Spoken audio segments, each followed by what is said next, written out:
Hey Lorain County Hoops fans, welcome back to another episode of In the Paint, brought to you by our friends at First Federal Savings of Lorain. I'm your host, Rocco Nushi, the one and only Kristen Bauer behind the camera. If you haven't done so already, you're running out of time, pick up a copy of this forecast magazine. You can stop by the Chronicle Telegram or the studios of WEOL in downtown Elyria while supplies last. We still got a couple left, again, of the winter forecast magazine. And also, like and subscribe to that Chronicle Telegram YouTube channel. The second a video drops, you'll be able to see it if you just like and subscribe to that Chronicle Telegram YouTube channel, turn on the bell notification icon. You'll be all set to go for any future videos and content. So let's get things rolling here. Let's start with the boys' side. We're at Elyria Catholic. The Panthers are winners of 7 in a row after a win this week over Westlake, 72-63, the final score there. Westlake actually cut this down to 3 in the fourth quarter, but it was the senior leadership of the Panthers, as they have all year. They really, held this team to victory against Westlake. Colin Keneally had 17 points, 9 rebounds. Thomas Niederst, after his sister had a heck of a performance against Westlake the game before,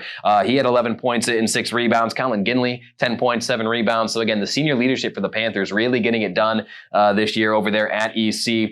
And for Elyria Catholic, that sets up a huge Friday rematch with North Olmsted, the one team, the GLC, that's been able to get to EC so far this year. So we'll see if the Panthers can kind of reverse their fortune against North Olmsted this Friday. Over in North Ridgeville, those Rangers at it again. I'll tell you what, folks, they knocked off Avon Lake this past Friday night to beat the previously unbeaten Shoreman. That was Avon Lake's first loss of the season, so a huge, huge win for North Ridgeville. Coach Ben Chase has his guys playing well this year.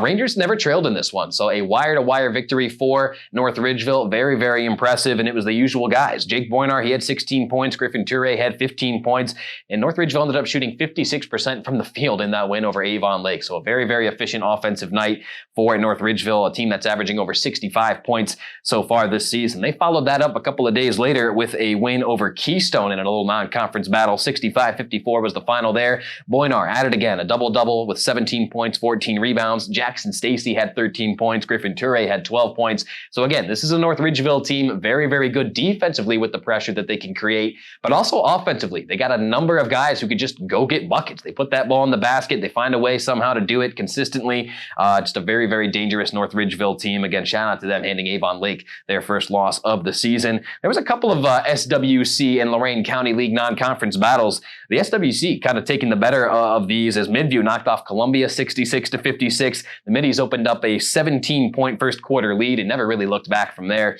Very nice win for Coach Brabennick and his guys. 26 points for Ryan Runzer, a 10-rebound game. So a double-double for Ryan. A very nice win for Midview. Amherst knocked off Firelands as well, 75-63 in another SWC Lorain County League clash. Sophomore Eli Solak for Amherst. How about this guy? 19 points, 9 rebounds for the Comets. Impressive showing for the sophomore. Cole Norris had 17 points and 8 rebounds, but it was really the defense of Amherst that turned the tides in this one. 23 Firelands turnovers they were able to create, and then scoring 37 points off of those turnovers. So that was, really the difference of the game there. And how about Avon? They're winners of 8 of their last 9. They had a very impressive win over Highland earlier this week. 51-42 was the final score there. So this Avon team playing much better basketball this season. Zane Austin had 13 points in the win. Nate Farley had 12. So Avon playing some really good basketball as well. Again, winners of 8 of their last 9. And then on WEOL, you heard this earlier this week, Brookside knocked off Vermilion 62-52. A bit of an unorthodox night on WEOL as we had the Elyria Catholic and Westlake girls and then joined the Brookside Vermilion boys a little later, so our apologies to any listeners who were a bit confused by that one, but an impressive win for Brookside on the road, a huge bounce back for them after they had lost to Firelands just a couple of nights before, but Nolan Wechter leading the Cards there. He had 19 points, and again, just a huge bounce back win for them. And I got to give a shout out to Open Door, the boys team. We haven't really gotten to talk about them a whole lot so far this season.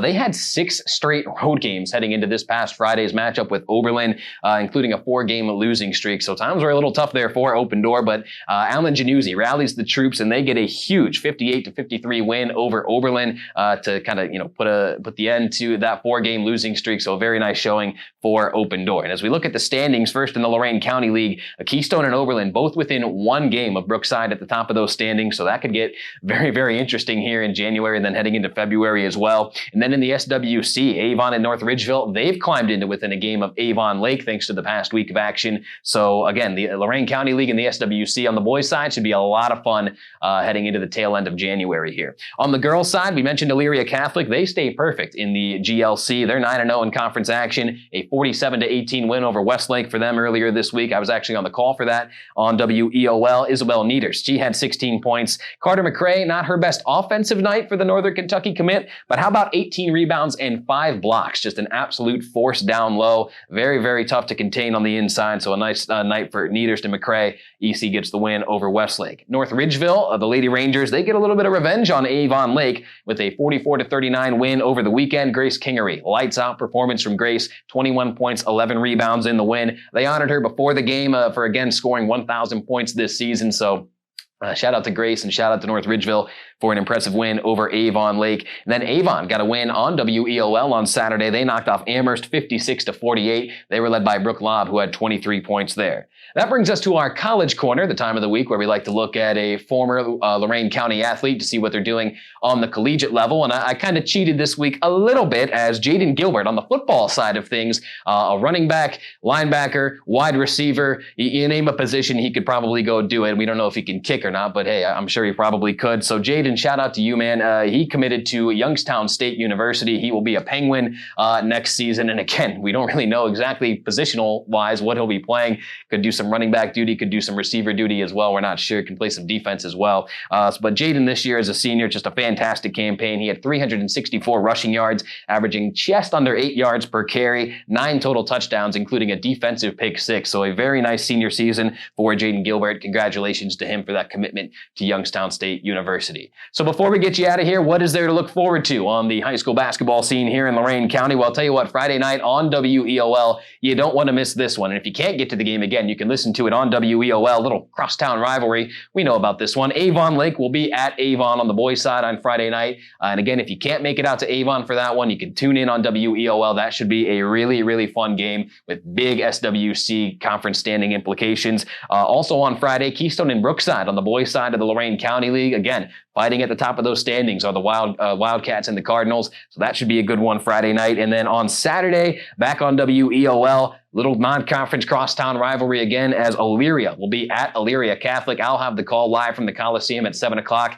Again, if you can't make it out there to the corner of Golf and Poplar, you can tune in on WEOL. So it should be an awesome weekend of high school basketball, no doubt about it. So that'll do it for this week. Tons to look forward to as the conference races continue to pick up here in the tail end of January. Can't wait to see how things continue to shake out. So for Kristen Bauer, I'm Rocco Nushi saying thank you for watching In the Paint, brought to you by our friends at First Federal Savings of Lorain. We'll see you guys next week.